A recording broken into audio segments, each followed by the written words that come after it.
কি কথা বলা আছে? ভগবান বলছেন গীতাতে, যদাচরতি শ্রেষ্ঠ সত্য দেবেতর জন সযৎ প্রমাণম কুরুতে লোকস্তদনুবর্ততে। যদাচরতি, কোন গোষ্ঠীর, কোন সম্প্রদায়ের বা কোন অঞ্চলের বা কোন এরিয়ার সর্বশ্রেষ্ঠ ব্যক্তি যা যা আচরণ করে থাকেন তার পদাঙ্ক অনুসরণকারীগণ তাই তাই আচরণ করে থাকে। যেমন এখানকার যে ধর্মীয় নেতা আছে, তিনি যদি একটা হাত দেন যে আমাদের মন্ত্রী মশাই বলেছেন ধর্মতলা, চলো ধর্মতলা, হই হই রই রই করতে করতে হাজার হাজার লক্ষ লক্ষ লোক চলবে ধর্মতলা, চলো ব্রিগেড প্যারেড ময়দান, সবাই চললো সেখানে। এখন আমাদের বৃন্দাবনেতে অনেক বাবাজিরা সব পরিক্রমা করছেন, এখান থেকে খবর পাঠিয়েছে, ভক্তরা এখান থেকে হই হই করতে করতে সেই বৃন্দাবন ধামে পৌঁছে গিয়েছেন, সব পরিক্রমায় অংশগ্রহণ করছে। রমেশ বাবা আর কোন কোন সব সাধুরা সবাই পরিক্রমা করছে। মঠ মন্দিরের অনেক মহারাজগণ সেখানে পরিক্রমা করছেন। পঞ্চক্রোশী, 84 ক্রোশ আর কি কি সব পরিক্রমা সব তারা করছে। এখান থেকে অনুগামীগণ সবাই ছুটছেন। তাই কি তাতে ভগবান এই কথা বলছেন, যদাচরতি শ্রেষ্ঠ তত্ত্ব দেবেতর সযৎ প্রমাণম কুরুতে লোকস্তদনুবর্ততে। এই ভাবেতেই আমাদের ধারা, পরম্পরা, সম্প্রদায়, আমরা মহাপ্রভুর লাইনের লোক।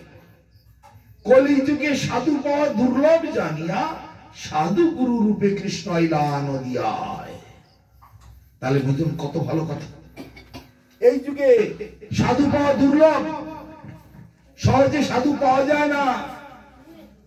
তাই মহাপ্রভু সাধু সেজে, গুরু সেজে, ভক্ত সেজে, একেবারে আমাদের ঘরের লোক সেজে আমাদের কাছে এসেছে। কত বড় ভাগ্যের ব্যাপার দেখুন। সারা ভারতবর্ষ ভ্রমণ করুন, নিত্যানন্দ প্রভুর কথা, মহাপ্রভুর কথা কোথাও শুনতে পাওয়া যাবে না। বড় ভাগ্যের ফলে একজন দুজন হয়তো শুনতে পাওয়া যেতে পারে, হয়তো এক আধজন পাওয়া যাবে। দক্ষিণ ভারতের লোক লক্ষ্মীনারায়ণ, লক্ষ্মীনারায়ণ, লক্ষ্মীনারায়ণ, লক্ষ্মীনারায়ণ এই নিয়ে থাকেন। পশ্চিম ভারতের লোকেরা গণপতি বাপ্পা, গণপতি বাপ্পা এইসব নিয়ে থাকেন। গুজরাটি লোকের দিকে শিব, ওরা শৈব শিবকে নিয়ে থাকেন। বৃন্দাবনের দিকে রাধে কৃষ্ণ, রাধে কৃষ্ণ এইসব নিয়ে থাকেন। উত্তরপ্রদেশ অযোধ্যার দিকে লোকেরা জয় সীতারাম, জয় সীতারাম, জয় সিয়ারাম এইসব নিয়ে থাকেন। আবার বাঙালিদের দিকে আসলে মা কালী, দুর্গা এইসব নিয়ে থাকেন। নদিয়া নবদ্বীপের দিকে গেলে নিত্যানন্দ প্রভু, মহাপ্রভু, তাদেরকে পাওয়া যাবে। তাহলে এখানে আমরা কি পাচ্ছি? 5টা সম্প্রদায় পাচ্ছি, শাক্ত, শৈব, সৌর, গানপত্য আর ভগবান বিষ্ণুর উপাসক। এই 5টা সম্প্রদায় এখানে পাচ্ছি। এখন বিহারের লোকেরা ব্যাপক ভাবে ছট পুজো করছে। ছট পুজো মানে কি? সূর্য পুজো, সৌর মানে সূর্যের উপাসক। এসব কিঞ্চিত মাত্র ফল নেয়। সমুদ্রের কাছে গোষ্পদ তুল্য বিশাল সমুদ্র, তার কাছে গরুর পায়ের খুরের কতটুকু মূল্য, সেই রকম সুখ এখানে। কিন্তু তারা বোঝে না, তারা জানে না ভাগবত কি বলছে, মহাজনেরা কি বলছে, ঋষিগণ কি বলছে, এসব কিন্তু তারা জানে না। এমনই তারা দুর্ভাগা। শাক্ত মানে শক্তির উপাসনা করেন, শৈব মানে যারা শিবের উপাসনা করেন, গানপত্য মানে যারা গণেশের উপাসনা করেন, আর সৌর মানে যারা সূর্যের উপাসনা করেন। আর কি বৈষ্ণব মানে একটা বাড়ি 4 কোণায় 4টে পিলার, আর সে 4টে পিলার ধরে রেখেছে বিষ্ণুকে। বিষ্ণু সবার উপরে, বিষ্ণু ভক্ত তিনি হচ্ছেন সবার উপরে। তাতে সেই বিষ্ণু ভক্তি হচ্ছে শ্রেষ্ঠ।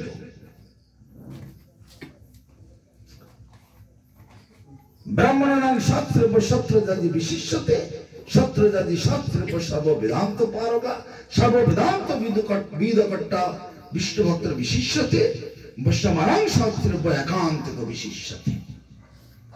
হাজার হাজার ব্রাহ্মণের মধ্যে যারা সত্যজাতি, যারা একটু ব্রাহ্মণীয় ব্রাহ্মণোচিত আচার আচরণ পালন করে চলে, তারাই শ্রেষ্ঠ।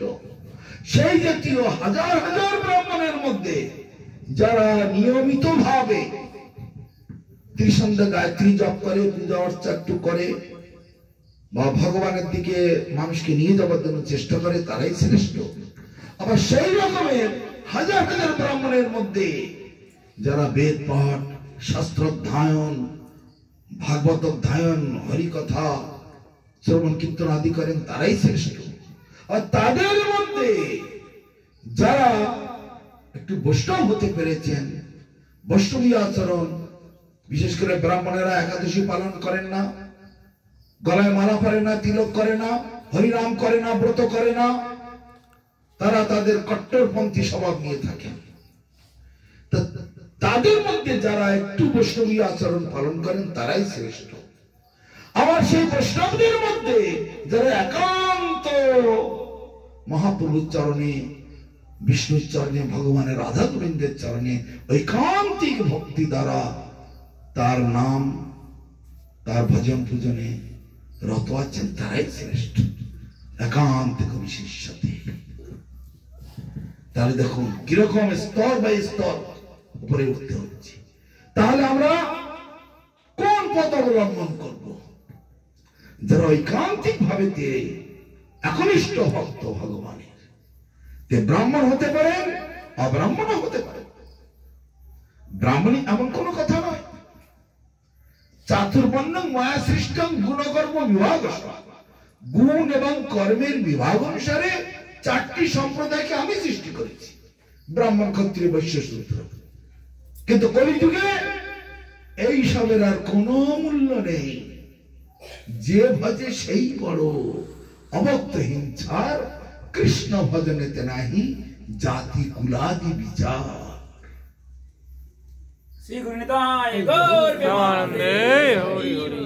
হিন্দু, মুসলমান, খ্রিস্টান, বৌদ্ধ, ইহুদি, যে কোনো সম্প্রদায়ের লোকেরা হোক না কেন, সবাই হরিভজন করতে পারবে। আগে অন্যরকম নিয়ম ছিল। হিন্দুরাই কেবল এটা করবে, মুসলমানরা এটা করবে, ইহুদিরা ওটা করবে, অন্য অন্য যারা সম্প্রদায় সব করবে। কিন্তু মহাপ্রভু এমন দেখিয়ে গেলেন, আচণ্ডালে সকলকে আলিঙ্গন দিলেন। যে ভজে সেই বড়। এখানে কোনো জাত বিচার কিচ্ছু নেই। তাহলে বিচার করুন, ব্রাহ্মণ ব্রাহ্মণ নহে যদি কৃষ্ণ তজে, শূদ্র শূদ্র নহে যদি কৃষ্ণ ভজে। যে ভজে সেই বড়, অভক্তহীন ছাড়, কৃষ্ণ ভজনেতে নাহি জাতি কুলাদি বিচার। কত বড় ভাগ্যের কথা এই যুগেতে হরিভজন করা। তাহলে এখন আমরা আবার মহাভারতের এই বন পর্বে চলে আসি। চারটি প্রশ্নের মধ্যে তিনটি প্রশ্নের উত্তর আমরা পেলাম। মনে আছে কি কি? জগতের খবর কি? 1 নম্বর প্রশ্ন। এই জগতে সব থেকে আশ্চর্যটা কি? 2 নম্বর প্রশ্ন। তাহলে আমাদের পথটা কি?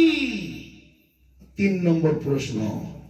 এখনই যেটা শেষ হলো বললাম, তাহলে 3টে প্রশ্নের উত্তর পেয়ে গেলাম, কোন পথে আমরা চলবো। এবার 4 নম্বর প্রশ্ন, সুখী ভাবে এই জগতে কে সুখী হতে পারে?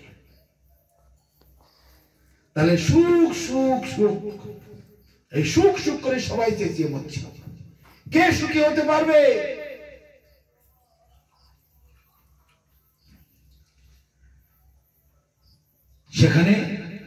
যুধিষ্ঠির মহারাজ উত্তর দিচ্ছেন,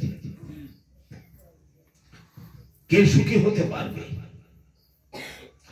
দিবসশ্রেষ্ঠামে ভাগে শাকং পচতি যো নরা অঋণী অপ্রবাসী চ সুখী হবে। দৈনন্দিন দিবসশ্রেষ্ঠামে ভাগে মানে দৈনন্দিন জীবনে কাজকর্ম যা সেরে, কেউ চাষ করে, কেউ ব্যবসা করে, কেউ চাকরি করে, কেউ বা দোকানদারি করে, রিক্সা চালায়, কেউ বা ড্রাইভার করে, যে যা খুশি করে। দৈনন্দিন জীবনে যার যেমন ইনকাম, কেউ সারাদিন 100 টাকা ইনকাম করে, কেউ 200 টাকা, কেউ 500 টাকা, কেউ 1000 টাকা, কেউ লক্ষ টাকা, যাই ইনকাম করুক না কেন, দিবসশ্রেষ্ঠামে ভাগে শাকং পচতি যো নরা এবং অঋণী অপ্রবাসী চ, দৈনন্দিন কাজকর্ম সেরে যা যতটুকু ইনকাম, কারণ ইনকাম খুবই কম, দুটো সাহাগণ্য,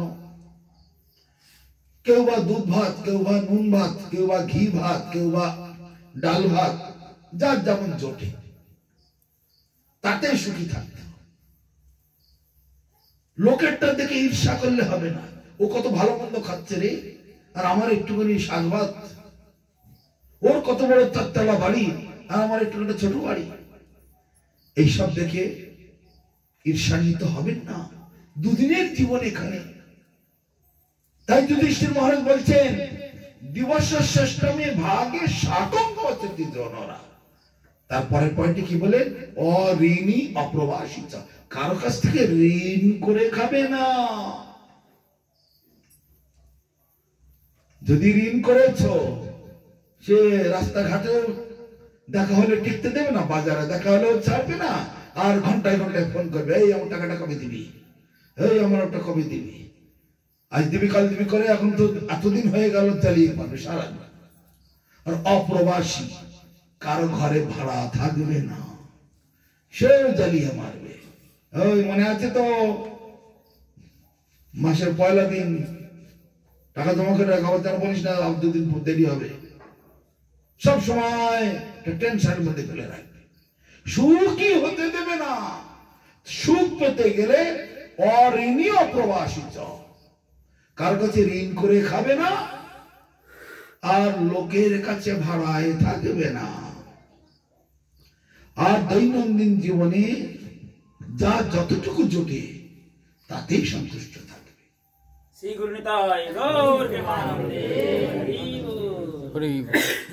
সেই একমাত্র সুখী হতে পারে। কত বড় মূল্যবান কথা। আমাদের গোস্বামীগণ কিভাবে জীবনযাপন করেছেন বৃন্দাবনেতে।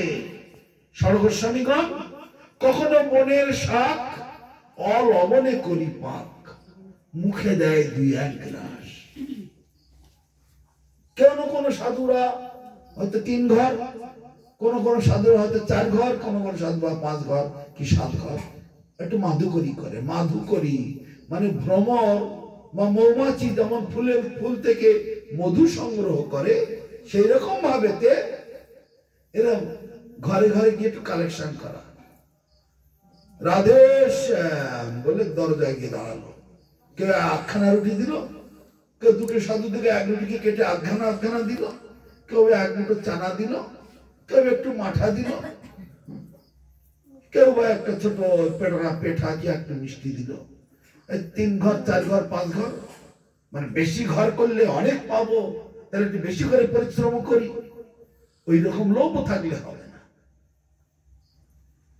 অত লালসা অত লোভ কখনো ভগবান সহ্য করেন না। সাধুরা খুব নিষ্ঠার সহকারে কেউ 3 ঘর, কেউ 5 ঘর, কেউ 7 ঘর এরকম কালেকশন করে। আর যার যেদিন কিছু জুটলো না, জঙ্গলের থেকে শাক নিয়ে এসে মাটির খোলায় করে একটু সেদ্ধ করে নিয়ে তাই ঠাকুরকে ভোগ লাগা, যেমন সনাতন গোস্বামী করতেন। কখনো বনের শাক অলবনে করি পাক, মুখে দেয় 2-1 গ্রাস, সে একমাত্র সুখী হতে পারে। আমাদের গোস্বামীগণ সারা বৃন্দাবনের লুপ্ত বৃন্দাবনকে জাগিয়ে তুলেছিলেন, লুপ্ত তীর্থগুলোকে প্রকট করেছিলেন এবং বিশাল বিশাল মন্দির করেছিলেন। মুসলমান রাজারা, বাদশাহগণ সেসব মন্দির প্রায় সব ধ্বংস করে দিয়েছে। এখনো ধ্বংসস্তূপের মধ্যে দিয়ে সেই মন্দির এখনো বেঁচে আছে, দেখলে অবাক হয়ে যাবে। হাজার হাজার কোটি টাকা খরচা করেও সেসব মন্দির বানানো সম্ভব নয়, কিন্তু তারা কোনোদিন সেখানে বাস করতে পারে না। তারা সে ছোট্ট একটি ঝুঁকির মধ্যে বিশাল বিশাল মন্দির, ভগবানের মন্দির, ভগবান থাকবেন, ভগবানের ভক্তরা বাস করবেন। অতিথি নিবাস, গৌশালা, ভগবানের গরুগুলো থাকবে। অতিথি নিবাস, ভগবানের ভক্তরা এসে থাকবে। রান্নাঘর, রন্ধন ক্ষেত্র, ভগবানের ভক্তদের জন্য, ভগবানের জন্য রন্ধন হবে। কিন্তু নিজেদের বেলায় ছোট্ট একটি কুঠির, সেই তাল পাতা বা অন্যান্য গাছের ডালপালা দিয়ে বানানো, আর ওই মাধু করি, ওই ভিক্ষা করে, ওই খেয়ে তারা চলতে। আমাদের মতো ওই 4 চাকার ভালো ভালো গাড়ি, ভালো ভালো জামা কাপড়, ভালো ভালো খাওয়া দাওয়া, এইসব তারা কখনো করতেন না। তাহলে সুখী সেই হতে পারে লোভ বর্জিত, লালসা বর্জিত। যুধিষ্ঠির মহারাজের এই উত্তর যখন পেলেন, যে বকরূপী ধর্ম, এত বেশি খুশি হলেন, গাছের ডাল থেকে নেমে পড়লেন, সামনে এসে দাঁড়ালেন সাক্ষাৎ ব্রজেন্দ্র নন্দন কৃষ্ণ, সাক্ষাৎ পাণ্ডবদের সঙ্গে যে কৃষ্ণ থাকেন তিনি সেখানে এসে দাঁড়ালেন। হে কেশব, তুমি এখানে? হ্যাঁ, আমি একটু পরীক্ষা করে দেখছিলাম তোমরা কেমন, তোমরা ধর্মকে কতখানি ধরে রেখেছ। যুধিষ্ঠির মহারাজ অত্যন্ত খুশি হলেন। তারপরে বললেন, দেখুন প্রভু, তাহলে আমার ভাইদের কি হবে? কোনো চিন্তা নেই, সব তো আমার ইচ্ছাই হয়েছে। তখন এক এক করে এক একজনকে ডাকলেন। যুধিষ্ঠির ডাকলেন, ভীমকে ডাকলেন, অর্জুন, নকুল, সহদেব, সবাই এক এক করে সভা উঠে চলে আসলো, সবাই প্রাণ ফিরে পেল। তাহলে জগৎকে কেন্দ্র, এই এদেরকে পঞ্চ পাণ্ডবকে কেন্দ্র করে সমগ্র বিশ্ব ব্রহ্মাণ্ডকে, অনন্ত বিশ্ব ব্রহ্মাণ্ডকে, সমস্ত জগৎ জীবকে কৃপা করবার জন্য, কল্যাণ করবার জন্য ভগবান এমনি একটি লীলা করলেন। বুঝুন, এই লীলার মাধ্যমে আমরা কতখানি একটা দিব্য জ্ঞান, কতখানি আমরা লাভ হলাম, লাভ কত মানে আমাদের লাভ হলো, একটু বিচার করতে করে দেখুন তো। এই জ্ঞান, এই 4টি প্রশ্ন, যে কোনো জায়গায় চলে যান, স্কুল, কলেজ, ইউনিভার্সিটি, জগতের যত বড় বড় নেতা কর্তা ব্যক্তি, কেউ উত্তর দিতে পারবে না। বড় বড় উচ্চ শিক্ষিত লোকেরা, জজ, magistrate, barrister, engineer, scientist, professor, principal, যত বড় শিক্ষিত লোক থাকুক না কেন, এই প্রশ্নের উত্তর দেওয়ার ক্ষমতা কারণ নেই। কেন? এরা হচ্ছে জড়বিদ্যার দাস। এরা সব জড়বিদ্যা, যত মায়ার বৈভব। হে ভগবান, তোমার ভজনে বাধা আর মোহজনমিয়া অনিত্য সংসারে জীবকে করে গাধা, আর সেই গাধা হয়ে সংসারের বোঝা বহিন অনেক কাল, আর বার্ধক্যে এখন শক্তির অভাবে কিছু নাহি লাগে ভালো। জীবন যাতনা হইল এখন, সে বিদ্যা অবিদ্যা হল, অবিদ্যার জ্বালা ঘটিল বিষম, সে বিদ্যা হইল শেল। এই জড়বিদ্যা মানে মিথ্যা যে বিদ্যা, যে বিদ্যার কোন সার বস্তু কিছু নেই, এতটুকু আমাদের লাভ কিছু দিতে পারে না। যোগ বিয়োগ গুণ ভাগ করে যার নেট ফল হয় 0, সেটা হলো জড়বিদ্যা। সবসময় আমি অনেক ক্ষেত্রে বলে এসেছি, 2 রকমের বিদ্যা, একটা জড়বিদ্যা, একটা দিব্য বিদ্যা। 2 রকমের জগৎ, একটা মায়ের জগৎ, একটি ভগবানের জগৎ। 2 রকমের জীবন, একটা জড় জীবন, একটা দিব্য জীবন। এই যে আমরা দেহ নিয়ে বসে আছি, একটা জড় দেহ আর একটা দিব্য দেহ। আমাদের আত্মা দিব্য দেহ, দেহটা জড়। সব সময় দুটো করে জিনিস নিয়ে আমরা পড়ে আছি। তাহলে আমরা কোন দিকে থাকবো? আমরা, আমাদের জীবনটা তো এইরকম, জীব হচ্ছে তটস্থ শক্তি থেকে, আমাদের দুই থেকে দুটো শক্তি। ভগবানের তিনটি শক্তি, একটা হলো দিব্য শক্তি, আরেকটা হলো জড় শক্তি, আর মাঝখানে তটস্থ শক্তি, মানে সমুদ্র আর সমুদ্রের তট। কোন জলাশয়ের তট, নদীর তট, সমুদ্রের তট, মানে জল আর স্থলের যেখানে সংমিশ্রণ তাকে তট বলা হয়। তাই জীব এই জড় জগৎ আর দিব্য জগৎ দুটো ঠিক সংযোগ যেখানে, সেখান থেকে জীব উৎপত্তি হয়েছে। জীব কিন্তু জন্ম হয় না, জীব কখনো জন্মায় না, আমরা কেউ জন্মাই না, আমরা উৎপত্তি হই। হয়তো বলবো এই মাঠটা চাষ করে ছেড়ে দিলাম, আপনি একটু ঘাস টাস গুলো কি করে হলো? এগুলো জন্মায় না। ওই মাটির মধ্যে অজস্র ঘাসের মূল, গাছের শিকড় পাকড় ছিল, তারাই ধীরে ধীরে ধীরে ধীরে একটু জল আলো বাতাস পেয়ে অঙ্কুরিত হয়েছে, হয়ে এখন বড় হয়ে। আগের থেকে জীব সেখানে ছিল। জীব কখনো জন্মায় না। বিজ্ঞানীরা অনেক তর্ক বিতর্ক করে, জীব আসে জড় থেকে। জীব কখনো জড় থেকে আসে না, জড় থেকে জড় আসে।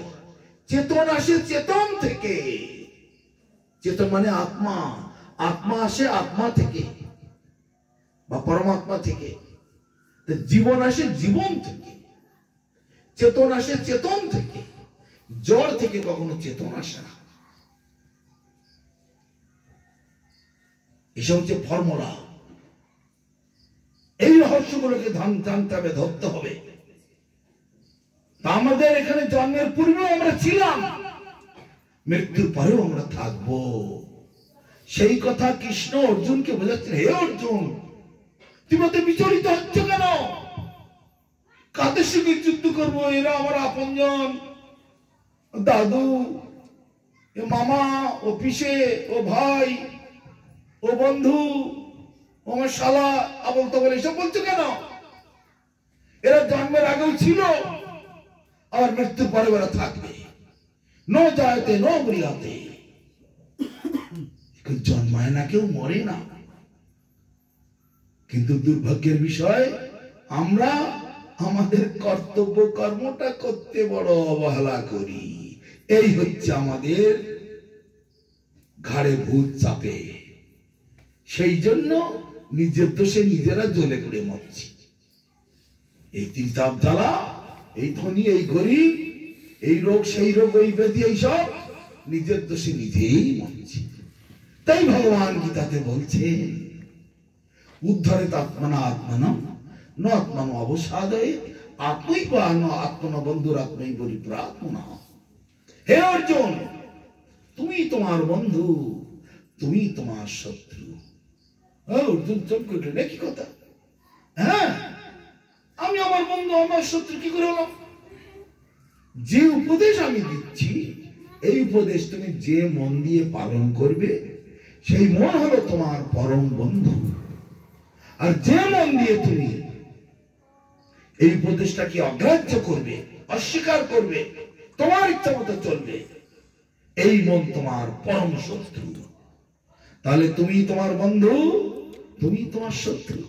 যতটা উপকার তুমি তোমার জন্য করতে পারো, এতটা উপকার আর এই বিশ্ব ব্রহ্মাণ্ডে কেউ তোমার জন্য করতে পারে না।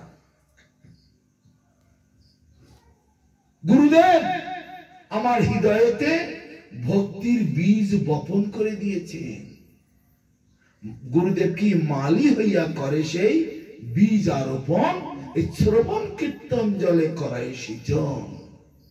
শ্রবণ করো বেটা, শ্রবণ করো, কীর্তন করো, তারপর ডেলি নাম জপ করো, ঠাকুরকে ভোগ দিয়ে প্রসাদ পাও, ব্রত পালন করো, তুলসীতে জল দাও, এসব গুরুদেব শিখিয়ে দিয়েছে। এটা করতে থাকো। ধীরে ধীরে উপজিয়া বাড়ে লতা ব্রহ্মাণ্ড ভেদি যায়, বিরজা ব্রহ্মলোক ভেদি পরব্রহ্ম পায়। তবে যায় তদুপরি গোলক বৃন্দাবন, কৃষ্ণ চরণ কল্প বৃক্ষে করে আরোহণ। এই হলো আমাদের অন্তিম গতি। সেই হচ্ছে আমাদের আসল বাড়ি ঘর। এখানে আমাদের বাড়ি ঘর কারো নয়। কিসের লোভে, কিসের আশায় এখানে পড়ে আছে? বাড়ি ঘর আমাদের কারণেই আর কারো এখানে থাকবে না, কারো হবে না। সারা জীবন কেটে কেটে যা উপার্জন করছেন, যারা আপনাদের রক্ত চুষে খাবে, জ্বালিয়ে পুড়িয়ে মারবে, তাদের হাতে দিয়ে যাচ্ছে। আর যারা আপনার পরম বন্ধু, আপনার কল্যাণের জন্য, মঙ্গলের জন্য আপ্রাণ চেষ্টা করছে, তাদেরকে আপনারা দেবেন না। এই হচ্ছে মানুষের স্বভাব।